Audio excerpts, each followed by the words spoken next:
యాదాద్రి భువనగిరి జిల్లా ఆలేరు పట్టణ కేంద్రంలో మంగళవారం రోజున స్థానిక తహసీల్దార్ కార్యాలయం ముందు సిపిఐ పార్టీ గ్రామశాఖ మండల శాఖ ఆధ్వర్యంలో ధర్నా చేపట్టి తహసీల్దార్కు వినతి పత్రాన్ని అందజేశారు. ఈ సందర్భంగా జిల్లా కార్యవర్గ సభ్యులు చెక్క వెంకటేష్ మాట్లాడుతూ కొలనుపాక గ్రామంలో సర్వే నెంబర్ 8లో ప్రభుత్వ భూమిలో అర్హులైన పేదలకు అందజేయాలన్నారు. యాదాద్రి భువనగిరి జిల్లా ఆలేరు పట్టణ కేంద్రంలో మంగళవారం రోజున స్థానిక తహసీల్దార్ కార్యాలయం ముందు సిపిఐ పార్టీ గ్రామశాఖ మండల శాఖ ఆధ్వర్యంలో ధర్నా చేపట్టి తహసీల్దార్కు వినతి పత్రాన్ని అందజేశారు. ఈ సందర్భంగా జిల్లా కార్యవర్గ సభ్యులు చెక్కా వెంకటేష్ మాట్లాడుతూ కొలనుపాక గ్రామంలో సర్వే నెంబర్ 8లో ప్రభుత్వ భూమిలో అర్హులైన పేదలకు ఇళ్ల స్థలాలు మంజూరు చేసి డబుల్ బెడ్రూమ్లు కట్టించి ఇవ్వాలని డిమాండ్ చేశారు. ఈ కార్యక్రమంలో మండల కార్యదర్శి చౌడబోయిన కనకయ్య, కొలనుపాక గ్రామశాఖ కార్యదర్శి పొన్నబోయిన రవి, మండల రైతు సంఘం అధ్యక్షులు తెడ్డు ఆంజనేయులు, చౌడబోయిన పరశురాములు, పోతు ప్రవీణ్, జానమ్మ, అరుణ, శ్రీదేవి, లక్ష్మి, సరళ, బాలమ్మ, నీలమ్మ తదితరులు పాల్గొన్నారు. ప్రభుత్వ భూమి వెంటనే, కొలంపాకలో ప్రభుత్వ భూమి వెంటనే, ఇంటి స్థలాల భూమి ప్రభుత్వ భూమి వెంటనే, వీరప్ప గుడి దగ్గర ప్రభుత్వ భూమి వెంటనే ఇవ్వాలి. అర్హులైన పేదలకు ఇందురమ్మ ఇండ్లు, ఇంటి స్థలాలు వెంటనే. ఇందురమ్మ ఇండ్లు వచ్చేంత వరకు పేదలపై ప్రభుత్వం ఉండి వైఖరి, ప్రభుత్వ నిర్లక్ష్య వైఖరి, అధికారుల నిర్లక్ష్య వైఖరి.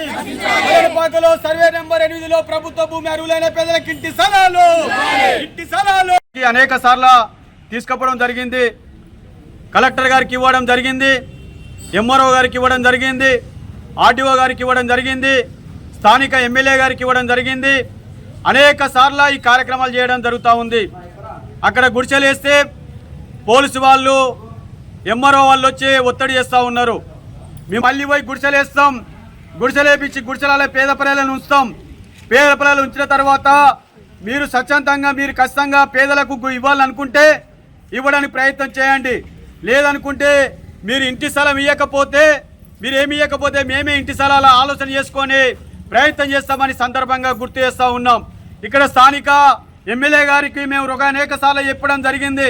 మా రాష్ట్ర పార్టీ కార్యదర్శి, కొత్తగూడెం ఎమ్మెల్యే, రాష్ట్ర పార్టీ కార్యదర్శి కూనంనేని సాంబశివరావు గారు కూడా ఇక్కడ కలెక్టర్తో మాట్లాడడం జరిగింది, కొలంపాకకు రావడం జరిగింది. ఇవాళ భూమి రేఖలు మారలేని పరిస్థితులలో భూమి ఉంది. ఈ భూమిని పేదవాళ్ళకి ఇవ్వాలంటే ఈ ప్రభుత్వం కడుపు నొప్పి ఏందో మాకు అర్థమైతలేదు.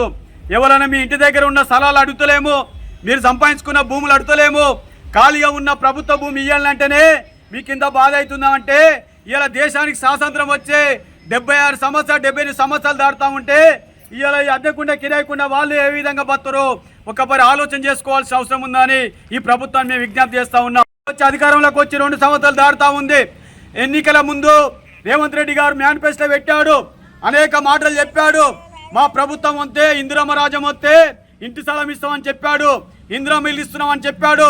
ఇందిరమ్మ ఇల్లు కూడా ఇంకా చాలా మందికి రావడం లేదు. ఇలా ఇంటి స్థలాలు చాలా మందికి లేవు. మీ ప్రభుత్వంలో అనేక మాయమాటలు చెప్పారు. ఇలా ప్రభుత్వంలో మీరు అనేక ఆలోచనలు చేస్తూ ఉన్నారు. మేము కాంగ్రెస్ పార్టీని బలపరిచినా కానీ బలపరచుడే, పోరాటం చేసుడే. పేదవాళ్ళ పక్షాన ఉంటుంది మన ఎర్రజెండా. పేదల కోసం కొట్టాడే ఎర్రజెండా, పేదల కోసం ప్రయత్నం చేసే ఎర్రజెండా.